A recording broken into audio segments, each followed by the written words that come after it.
59년 한 10월경부터 크레타 섬의 베닉스라는 그 지역에서 겨울을 지내려고 미항을 떠난 바울 일행이 이제 유라굴로 광풍을 만나게 됩니다. 그 유라굴로 광풍에 의해서 보름 가까이를 이 지중해에서 막 헤매요. 지중해에서 그렇게 막 표류하면서 14일, 15일 정도를 지나다가 이탈리아의 시칠리 섬 남부 지역에 이제 도착하게 돼요. 그래 도착했을 때 해안이 가까이 오죠. 해변이 가까이 오니까 모래톱에 배가 탁 박히게 돼요. 배가 모래 언덕에 딱 부닥치게 되면서 배가 이제 그때부터 좌초하기 시작합니다. 좌초되면서 배가 뒷부분부터 양쪽에서 물이 막 오는 양갈래 길이라 그랬죠. 물이 양쪽에서 물살이 강하게 몰아치게 돼요. 그러니까 뒷부분이 막 부서지는 거예요. 나무배니까 견딜 수가 없어서 점점점 부서지게 돼요. 군인들이 어떻게 합니까? 그 파손되는 그 상황 가운데 죄수들을 죽일 계획을 세우죠. 왜냐하면 이 죄수들이 다 도망치면 그 책임은 고스란히 군인들과 백부장의 몫이었기 때문에 이 죄수들이 하나도 도망치지 못하도록 죽일 계획을 세워요. 그런데 백부장이 바울을 살려줄 생각으로, 우리 지난주 말씀해 보니까 바울을 살려줄 생각으로 군인들이 이 죄수들을 막 죽일 그 계획을 막아서게 됩니다. 그리고 수영할 수 있는 사람들은 빨리 바다에 뛰어들어서 해변으로 건너가고, 수영을 할 수 없는 사람들은 지금 이 배가 부서져서 바다에 둥둥 떠다니고 있는 나무 조각을 붙들고 빨리 가서 이제 해변으로 헤엄쳐 가라 라고 이야기를 합니다. 결국 알렉산드리아호, 이 큰 배에 타고 있었던 276명이나 되는 많은 사람들이 한 명도 목숨을 잃지 않고 모두가 구출되게 되죠. 하나님께서 사용하셨던 이 바울 한 사람으로 인해서 그 알렉산드리아호에 타고 있었던 276명이나 되는 모든 사람들이 생명을 보존받게 되고 구원받게 되는 것을 우리가 지난 시간에 봤어요. 쓰임받는 리더, 하나님께 쓰임받는 이 한 사람 리더가 되기 위해서는 가장 먼저 그에게 필요한 것이 뭘까요? 자만심을 버리는 거예요. 내가 할 수 있다, 내 능력으로 가능하다, 나 혼자면 된다 라고 생각하는 자만심을 자기가 내려놓고 나를 예수로 채워야 됩니다. 나를 버리고 나를 비우고 예수로 채우는 거예요. 여러분들 그런 이야기 많이 들어보셨을 거예요. 물병이 이렇게 있으면 여기 물이 조금밖에 없죠. 그런데 이 물을 가득 채우면 다른 물을 여기다 채울 수 있어요? 채울 수가 없어요. 이 물병에 나로 가득 채워져 있다면 이 물병은 하나님의 성령의 능력으로 더 이상 쓸 수가 없는 거예요. 그러나 이 물병이 다 비어 있다면, 성령의 능력이 그리고 이곳에 부어진다면 이 물병은 성령의 능력으로 가득 채워질 수 있다는 것이죠. 내 능력, 내 자만심을 다 버리고 예수의 이름이 나의 안에 거할 때, 여러분 한 사람 한 사람의 심령 가운데 예수의 이름이 거할 때, 예수 내 구주 되는 삶을 살 때, 그때서야 결국 우리는 주님께 쓰임받는 거룩한 리더가 될 수 있다라는 사실을 우리가 지난 시간에 말씀을 통해 나눴습니다. 오늘은 이제 드디어 사도행전 마지막 장 28장을 들어가게 됩니다. 1절부터 10절까지 말씀을 배우게 될 거예요. 여러분 오늘부터 몇 주가 될지 모르겠어요. 몇 주에 걸쳐서 이 사도행전 28장이 말씀을 나눌 텐데, 이제 이 28장부터는 바울의 최종 목적지가 어디라고 말씀드렸어요? 이탈리아, 로마 마지막 사역, 그 관문에 들어가는 걸 보게 돼요. 첫 관문에 도착하는 이 바울의 모습을 오늘 말씀을 통해 볼 수 있어요. 무엇보다도 27장, 28장 이 말씀을 보면서 바울을 로마까지 보내시기 위해서 일하시는 하나님의 능력을, 하나님의 열심을 발견할 수 있게 돼요. 바울은 어디까지 가야 되는 사람이에요? 로마에까지 가야 되는 사람이에요. 그런데 그 로마에까지 가게 하기 위해서 바울을 붙드시고 바울을 도우시고 함께 하시는 분이 계셨는데 그분이 누구예요? 바로 하나님이세요. 그러니까 바울을 로마에까지 보내시는 것이 바울의 계획이 아니라 하나님의 계획이었다는 거예요. 그렇기 때문에 바울이 로마에까지 가는 것이 바울의 계획이 아니라 하나님의 계획이었기 때문에 바울이 로마에까지 가서 복음을 전하게 되는 일을 우리가 보게 되는 거예요. 바울에게는 여러 가지 어려움이 있었어요. 우리가 지금까지 본 그 내용을 보면 이 로마까지 가기 위해서 바울이 얼마나 어려움을 많이 경험했습니까? 지난번에 우리가 말씀을 통해서 나눴어요. 바울이 얼마나 고통과 아픔 가운데 또 어려운 길을 그가 걸어갔는지 우리가 다 배웠단 말이에요. 그러나 그 걸음을 인도하시는 분은 누구셨어요? 하나님이셨어요. 언제나 하나님이 바울을 도우시고 바울의 걸음을 인도하신 것을 우리가 볼 수가 있어요. 오늘도 그 바울의 걸음을 인도하시는 하나님을 함께 발견하도록 하겠습니다. 할렐루야. 오늘 1절 2절까지 말씀을 먼저 우리 합독하도록 할 텐데요. 이 말씀은 살아계신 하나님 말씀입니다. 함께 읽습니다. 시작. 무사히 해안에 도착하고서야 우리는 그곳이 몰타 섬이라는 것을 알았습니다. 그 섬 원주민들은 우리에게 각별한 친절을 베풀어 주었습니다. 또 비가 오고 추웠기 때문에 불을 지펴주며 우리 모두를 맞아 주었습니다. 아멘. 이 276명이나 되는 알렉산드리아 호에 타고 있었던 이 사람들이 이제 바다에 빠졌었어요. 다 모두가 다 바다에 빠졌어요. 바다에 빠지지 않은 사람은 한 명도 없었어요. 그런데 지금 때가 어느 때라고 제가 말씀드렸죠? 언제쯤이에요? 지금이? 봄, 여름, 가을, 겨울 이 중에 언제쯤이에요? 어느 계절? 어느 계절이에요? 한 명도 기억이 안 나요? 11월 겨울이에요. 10월 말에서 11월 겨울 시즌이에요. 겨울 시즌. 이 겨울 시즌에 이들이 다 바다에 빠졌어요. 그러니까 이 몸에 얼마나 춥겠어요. 지금 우리가 10월 초인데 지금 이렇게 바다에 들어가면 굉장히 춥거든요. 근데 지금보다 더 추운 그 시기란 말이죠. 바다에 빠졌어요. 그런데 무사히 감사하게도 무사히 다 한 명도 죽지 않고 무사히 다 해안을 통해서 이 섬에 도착하게 된 거예요. 사람들이 모두 이 해안 육지에 도착하고 나니까 이 섬이 어딘지를 알게 됐는데 그 섬이 어디 섬이냐? 오늘 말씀해 보니까 1절에 어떤 섬이래요? 이 섬이 몰타 섬이라는 거죠. 몰타 섬. 개역개정 성경에 보니까 멜리데 섬이라고 나와요. 여러분들 여기 지도에 보시는 것처럼 몰타 섬은 어디예요? 저기 이탈리아 반도가 있고 그 이탈리아 밑에 반도 제일 끝부분에 시칠리아라는 섬이 있어요. 그 시칠리아 섬에서 약 98km 정도 떨어진 곳에 바로 이 몰타 섬이라는 곳이 있는데 이 섬은 지금도 굉장히 유명한 관광지예요. 너무너무 아름다운 관광지예요. 이탈리아 가보신 분, 우리 장로님 가보셨죠? 네. 여기 시칠리아 가보셨어요? 시칠리아에 뭐가 유명해요, 여러분? 혹시 이탈리아 시칠리아 섬 하면 딱 떠오르는 게 뭐가 있어요? 역사를 이렇게 공부해요. 마피아가 떠오르는 마피아가. 이 시칠리아 섬에서부터 마피아가 나왔잖아요. 그 시칠리아 섬, 아름다운 시칠리아 섬 밑에 있는 몰타라는 아주 작은 섬인데요. 굉장히 유명한 관광지예요.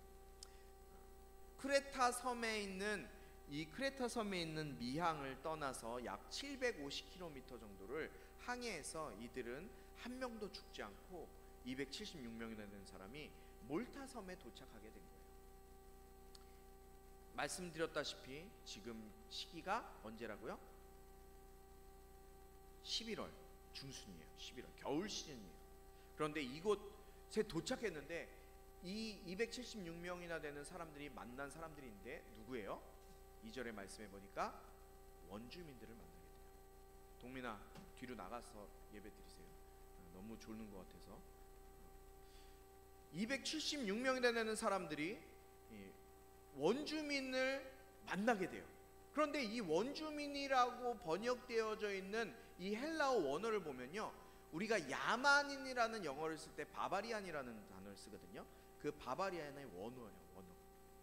그러니까 이 원주민을 쉬운 말로 하면 이 몰타섬에 살고 있던 야만인들이라고요. 그런데 이들이 지금 이 사람들에게 각별한 친절을 베풀었다고 오늘 1절의 말씀에 기록하고 있어요. 2절 말씀 보겠습니다. 그 섬 원주민들은 우리에게 각별한 친절을 베풀어 주었습니다. 각별한 친절을 베풀어 줘요. 비가 오고 물에 바다에 빠져서 비가 오는 날씨고 온몸이 다 젖고 지금 추운 날이었기 때문에 이들에게 가장 필요한 건 뭐였어요? 불이었을 거예요. 그러니까 이 원주민들, 야만인들이 이 물에 빠져서 겨우 살아 돌아온 이 사람들을 위해서 불을 펴준 거예요. 음식도 나눠주고 극진한 특별한 정성을 쏟아서 이들을 보살펴주고 있는 거예요. 여러분, 이게 말이 된다고 생각하세요? 생각해보세요. 지금 이 배에 타고 있던 276명이나 되는 사람의 대부분은 어떤 사람들이었어요? 죄수들이었어요. 죄수들이었어요. 죄수들을 향해서, 죄수들이 바글바글 우글우글한데 이런 죄수들을 향해서, 죄인들을 향해서 이런 극진한 친절을 베푼다는 것 상상하기 어려워요. 지금 시대에도 마찬가지예요.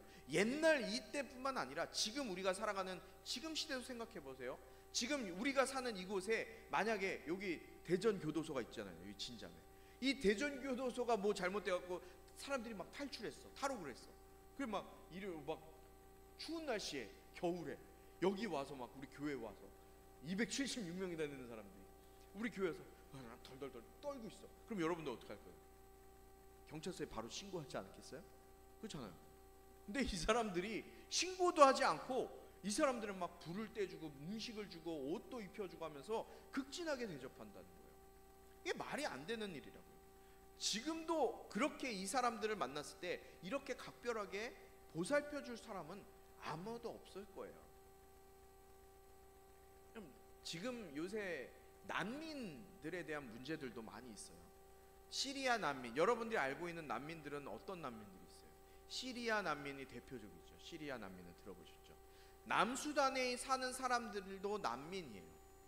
그 남수단을 떠나서 아프리카의 에집트의 옆에 있는 곳이 바로 수단이라는, 밑에 있는 곳이 수단이라는 곳인데요. 그 수단도 남수단과 북수단이 있어서 그 수단이 나눠졌어요. 그런데 남수단에 있는 사람들이 막 더 이상 그곳에 살 수 없으니까 이집트와 뭐 아프리카 지역 또 터키 지역까지 와서 난민으로서 살아요. 또 어떤 난민들 알고 있어요? 이런 난민들을 유럽에서, 잘 사는 유럽에서 받아줘야 되는데 받아주지 않아요. 우리나라도 마찬가지예요. 팔레스타인 난민들도 받아들여지는 거 쉽지 않아요. 저기 남미까지 어떻게 배를 타고 왔는데도 난민들을 받아들여주지 않는다고요, 나라에서. 지금도 마찬가지예요. 여러분, 지금 이 1절과 2절에서 나오는 이 상황은요, 우리의 상식으로 생각할 땐 도저히 이해할 수 없는 그런 일이었어요. 그런데 어떻게 이런 일이 가능하게 될까요? 어떻게 이런 일이 아무렇지 않게 이 야만인 같은 이방인들이, 원주민들이 이 죄수들을, 그들을 위한 극진한 대접을 베풀어 줄 수 있을까요? 여러분, 이것은요, 우리 눈에는 보이지 않지만 보이지 않는 주님의 손이 지금 바울과 함께하는 이 276명과 함께하고 있다는 것을 우리에게 보여주고 있는 거예요. 하나님이 함께 하시는 것이 눈에 보여요? 보이지 않고 있어요. 그러나 보이지 않는 하나님의 손이 지금 바울과 함께하는 사람들과 함께하고 있다. 27장 22절에 보니까 그러나 내가 여러분에게 당부합니다. 여러분 가운데 아무도 목숨을 잃지 않고 배만 손상될 것이니 안심하시기 바랍니다. 바울이 27장에 지금 배 안에서 자기와 함께하는 사람들에게 이런 말을 했어요. 여러분들에게 당부합니다. 여러분 가운데 아무도 목숨 잃지 않고 배만 손상될 것입니다. 바울의 말대로 됐어요, 안 됐어요? 그대로 됐어요. 누가 하게 하셨기 때문에? 하나님이 지금 이 배 안에 있는 사람들과 함께 하셨고 하나님의 손이 이들을 붙드시고 지켜주셨기 때문에 이 일이 온전하게 이루어지고 있는 거예요. 황망한 바다에서 거친 풍랑을 만난 이 배가 한 사람도 희생자도 없이 기적같이 살아나게 된 배경은 처음부터 바울과 함께 하신, 바울과 함께 동행하시고 바울과 함께 일하시고 바울을 붙드시는 그분이 계셨기 때문에, 그분이 하나님이시라는 사실을 우리에게 너무나도 명확하게 보여주고 있는 내용이 바로 이 1절 2절 말씀에 나타나고 있다는 거예요. 우리가 하나님의 계획과 하나님의 뜻에 쓰임 받는다면 우리의 인생도 바울과 같이 이렇게 말도 안 되는 상황 가운데서 말도 안 되는 놀라운 인생이 될 수 있다는 것을 오늘 누가를 통해 우리에게 보여주고 있는 것이에요. 무슨 말이에요? 하나님의 일은 하나님이 이루어가세요. 여러분들이 이루어가는 것이 아니라, 내가 이루어가는 것이 아니라 하나님의 일은 하나님이 이루어 가신다는 거예요.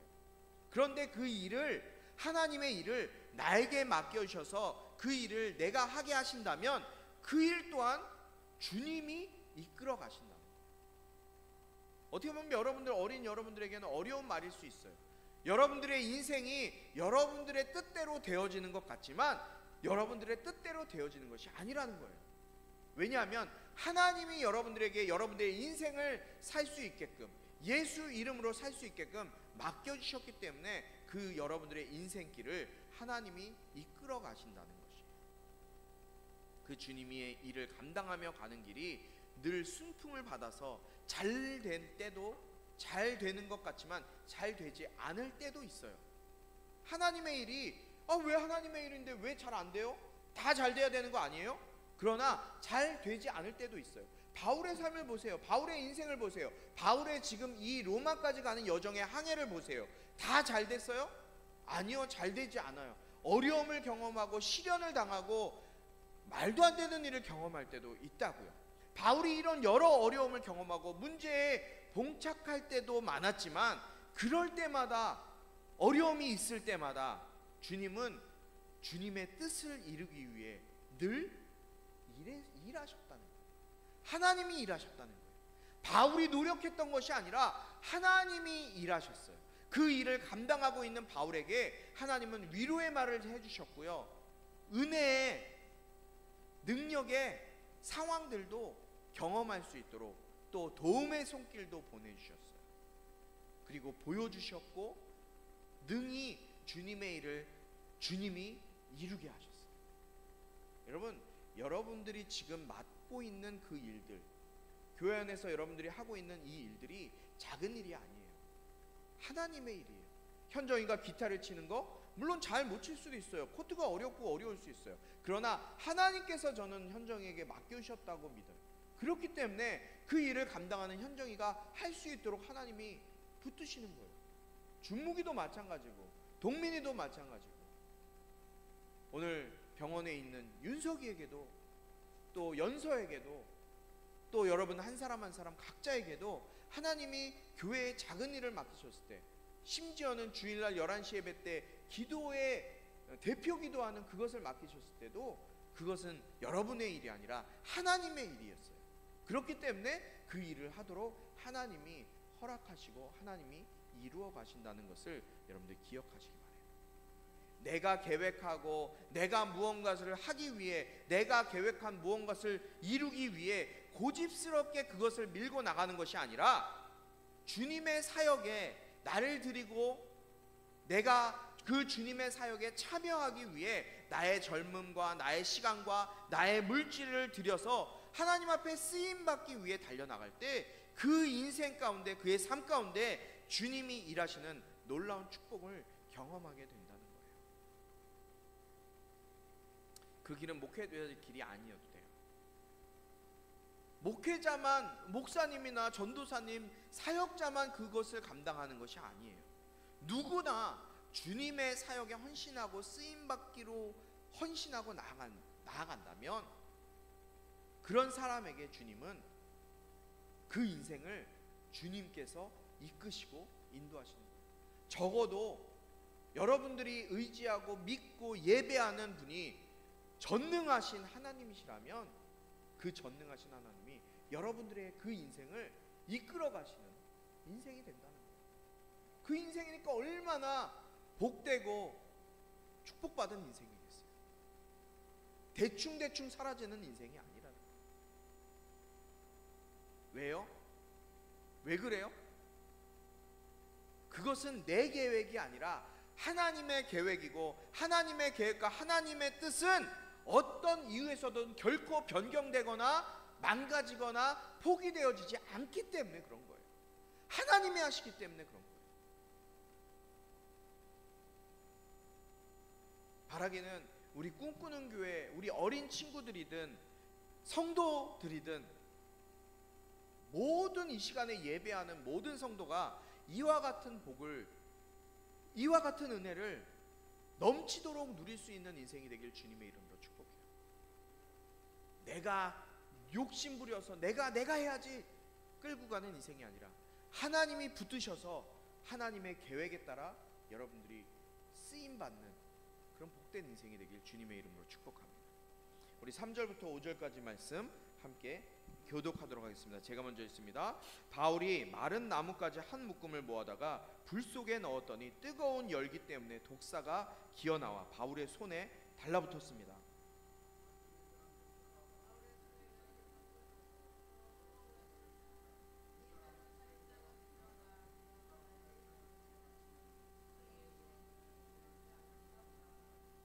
그런데 바울은 그 뱀을 불 속에 떨어버렸고 아무런 상처도 입지 않았습니다. 아멘. 물에 젖은 사람들이 추위에 떨고 있으니까 그곳에 있는 원주민들이 어떻게 했어요? 불을 피워줬어요. 276명이나 되는 많은 사람이 있으니까 하나의 불을 피우진 않았을 거예요. 여러 군데 뭐 이렇게 나눠서 불을 피웠을 거예요. 그런데 바울이 있는 곳에 불이 조금 줄어들었나 봐요. 추우니까 어떻게 해요? 이 불을 피우기 위해서 장작더미를 이렇게 묶어놨는데 바울이 그 장작더미 하나를 들어다가 불 속에다 이렇게 넣으려고 그랬어요. 그런데 이렇게 좀 여기는 추웠었는데 그 장작더미에 뱀이, 독사가 이렇게 섞여 있었던 거예요. 근데 그 섞여 있었던 뱀물이 아니라 그 나무 장작을 불에다가 딱 놓으니까 뜨거우니까 뱀이 어떻게 해요? 바울의 손을 타고 바울의 손을 꽉 독사가 물어버린 거예요. 몸을 녹이려고 바울은 불을 지피려고 장작을 넣었는데 그 장작 더미 속에 있던 독사가 뜨거운 열기로 인해서 바울의 팔을 딱 물어버린 거예요. 그 광경을 보니까 그 광경을 목격한 원주민들이 뭐라고 생각했어요? 바울이 살인자야. 지금은 어찌어찌해서 살아났는데, 야, 운 좋게 바다에서 살았지만 결국 저 살인자가 뱀에게 물려서, 독사에게 물려서 죽겠구나. 정의의 여신, 이들이 알고 있었던 신은 정의의 여신이었던 것 같아요. 이 정의의 여신, 쌍둥이 여신이거든요. 이 정의의 여신이 이 바울, 이 사람을 살려두지 않을 거야 라고 이제 생각하고 있었던 거예요. 지들끼리 막 수근수근거리고, 이탈리아 말로 했겠죠. 이탈리아어로 막 서로 수근수근거리고 있었어요. 이 사람들이 바울에 대해서 잘 알았을까요? 몰랐을까요? 바울이 어떤 사람인지 잘 몰랐겠죠. 자, 바울에 대해서 잘 알지 못했던 이 원주민들이 바울이 독사에 물렸다는 이 사실만으로 바울이 흉악한 살인범일 거라고 생각을 한 거예요. 그런데 바울이 시간이 지나도 아무 일도 일어나지 않아요. 여러분, 독사에 물리면 어떻게 돼요? 독이 퍼지면은 큰일을 당하는 경우가 많잖아요. 마비가 되든지 심지어는 죽는 일도 있고. 근데 당시에는 뭐 약이 있었겠습니까? 그리고 팔을 물었어요. 팔을. 그러니까 심장과 가까운 곳을 물면 더 위험하거든요. 그러니까 바울이 뱀에 물렸는데 이 뱀을 아무렇지 않은 듯이 물렸는데 불 속에다 확 던져버려요. 야, 이게 큰일 났다. 우리는 이제 뱀 고기 해 먹어야지 이 생각을 하는 사람들도 있는데 그런 분위기가 아닌 거예요. 바울이 그냥 아무 일도 없던 것처럼 뱀을 확 불 속에다 던져버렸고 희한하게 아무 상처가 없는 거예요. 상처도 없어요. 상처도 없는 거예요. 6절에 보니까 뭐라고 기록되어 있습니까? 사람들은 그가 몸이 부풀어 오르거나 갑자기 쓰러져 죽을 것이라고 생각했지만 오래 기다려봐도 아무 일 없는 것을 보고는 생각이 바뀌어 바울을 신이라고 말해요. 여러분, 이게 무슨 일이에요? 생각이 갑자기, 이야, 이거 바울 죽을 건데, 저 살인자 분명히 정의의 여신이 심판을 내려서 독사에 물렸으니까 이제 죽을 거야 라고 생각을 했는데, 죽어요 안 죽어요? 죽지 않아요. 아무렇지도 않은 거예요. 뭐 몸이 부풀거나 독이 퍼져서 무슨 일이 생기지도 않고 아무 일도 일어나지 않는 거예요.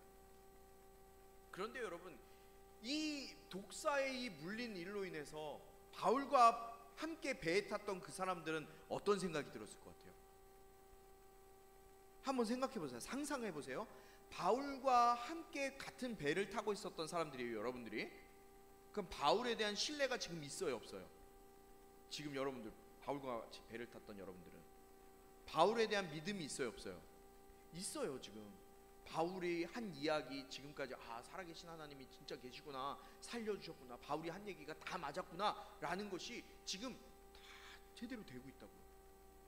그러니까 독사에 물렸지만 아무렇지 않은 것이 이들에게는 하나님이 살아계신 것이 더 확실하게 느껴지지 않았을까요? 확실해진 거예요. 더 확실해진 거예요. 하나님을 더 신뢰하게 된 거예요. 그런데 이런 일이 예전에도 한번 있었어요. 사도행전 14장 11절부터 18절에 루스드라에서 있었던 사건과 비슷해요. 루스드라에서 바울이 병을 고쳤을 때 이 바울을 향해서 신이라고 했잖아요. 그래서 막 사람들이 바울을 막 신이다 신이다 막 제우스다 막 이러면서 막 했을 때, 그러지 마십시오 했던 사건과 비슷해요. 오늘은 물론 신이라고만 생각을 했지 뭐 이렇게 바울에게 막 이렇게 하진 않았어요. 이 일도 역시 하나님의 일하시는 것이 명확하게 드러나고 있는 거 아닌가요? 너무너무 명확하게 드러나고 있는 7절부터 마지막 오늘 10절까지 같이 교독하도록 하겠습니다. 여러분들이 먼저 읽겠습니다. 7절 먼저 읽습니다. 시작.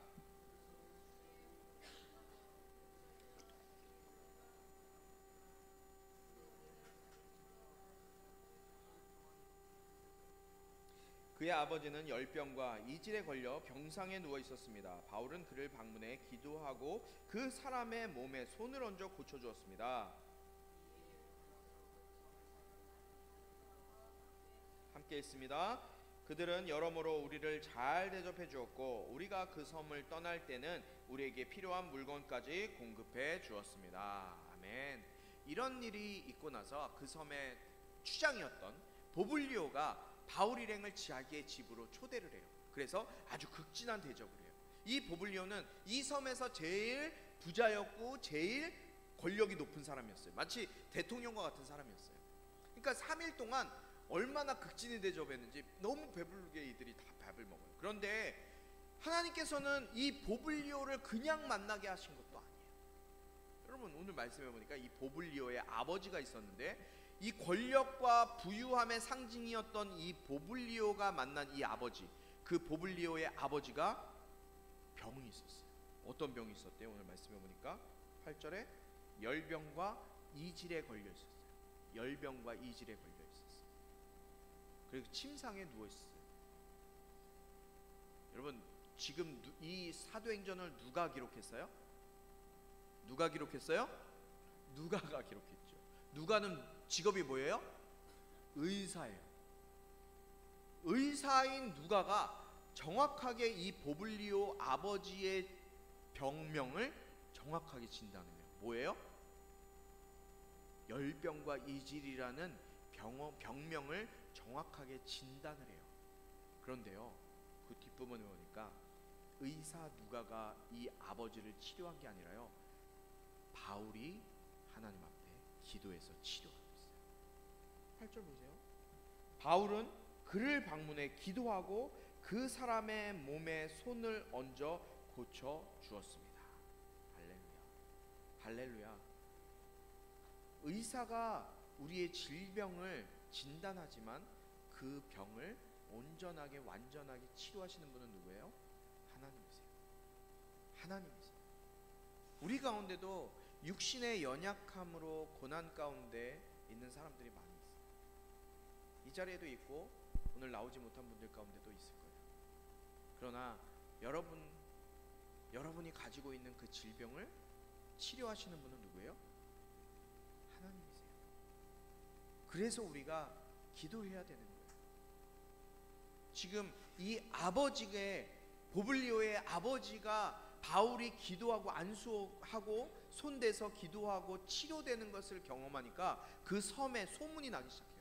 그래서 그 섬에 아픈 사람들이 바울 앞에 막 몰려들기 시작하는 거예요.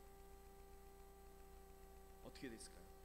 바울은 그들에게 다 안수하고 기도해 줬어요. 그들이 다 치료받았어요. 전승에 의하면요, 지금도 이 몰타 섬에 그 이후로 90%의 사람들이 그리스도인이에요.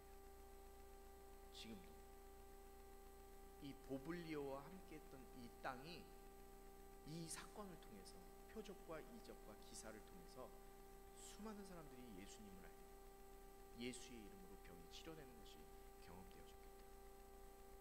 어떻게 이런 일이 가능해요?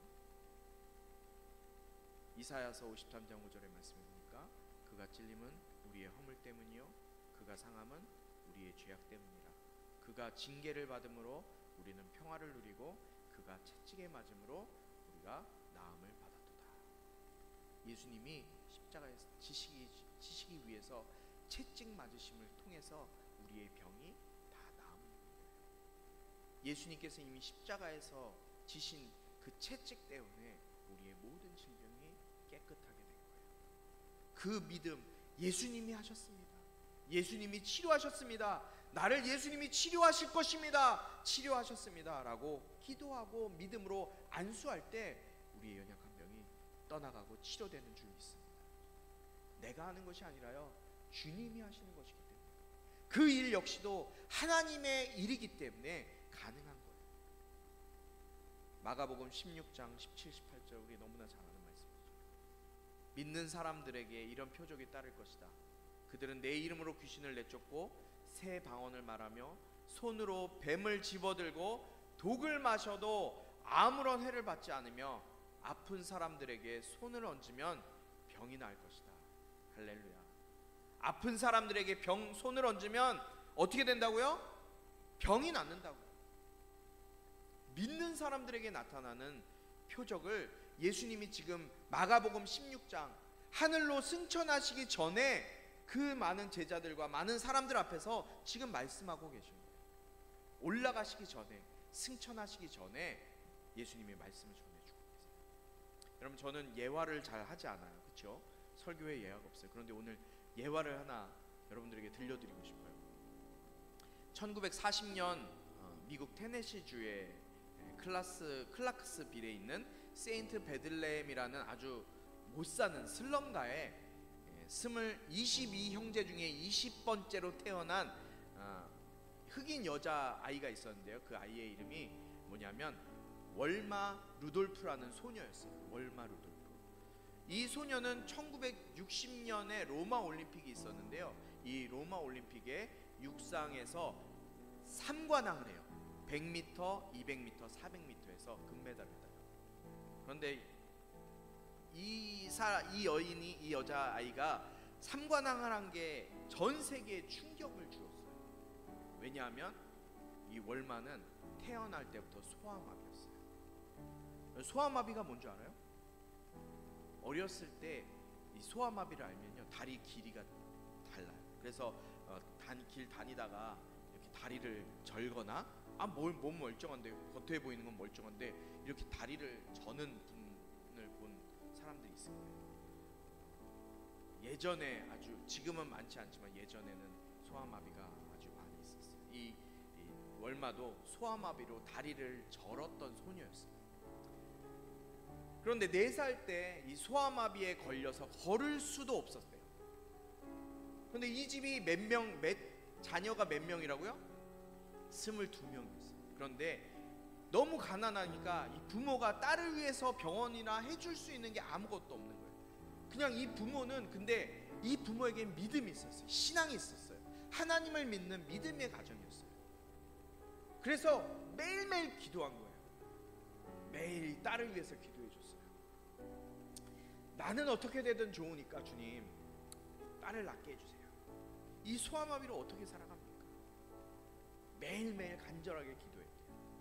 그리고 4살 때 그게 발견되는데 3년이 지나고 7살 때 월마가 스스로 이제 일어서게 되는 거예요. 일어섰지만 걸을 수가 없었대요. 일어날 수는 있었는데 걸어 다닐 수가 없었대요. 그래서 이 일어나는 것이 이 엄마는 기도 응답이라고 생각한 거예요. 그래서 계속 기도한 거예요. 아, 월마는 걸을 수 있겠구나. 그래서 또 기도한 거예요. 계속해서 기도했어요. 그리고 4년이 지났어요. 4년이 지나니까 이 월마가 몇 살이에요? 11살 때. 월마는 절룩거렸어요. 걸을 수가 있게 된 거예요.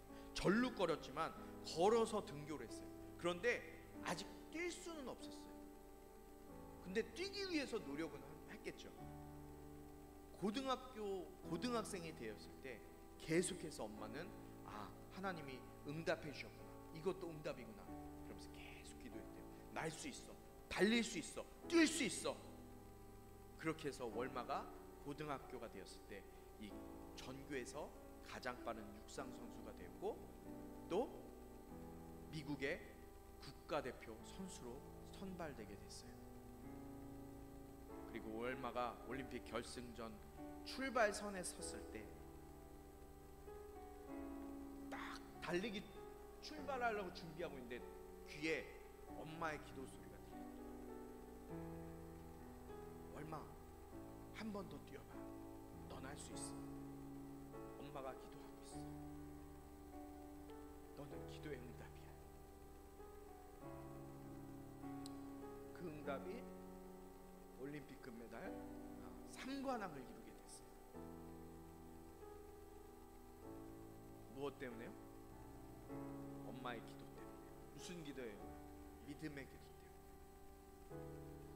우리가 믿고 기도할 때 주님은 일하시는 거예요.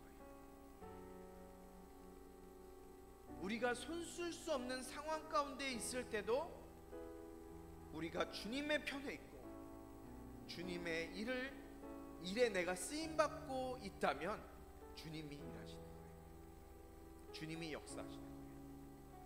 그렇기 때문에 우리는 예수의 이름으로 기도해야 됩니다.